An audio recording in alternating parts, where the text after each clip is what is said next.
আমাদের অনেক মা বোন আছেন যারা বাহিরে পর্দা করেন, আলহামদুলিল্লাহ, বাহিরে গেলে বোরকা পরে তারা যান, এমনকি হাত মোজা পা মোজাও পরেন অনেকে, কিন্তু বাসার ভেতরে তারা পর্দা করেন।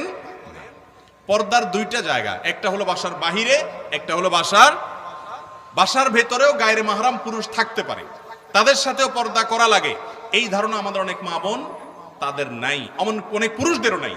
এবং এইটা না করার কারণে, যেটাকে খাস পর্দা বলা হয়, বাড়ির অভ্যন্তরে পর্দা বলা হয়, এই পর্দাটা না থাকার কারণে অনেক মহিলারা আছে 5 ওয়াক্ত নামাজি, বাহিরে বোরকা পরেন, সব ক্ষেত্রে তার ঠিক আছে।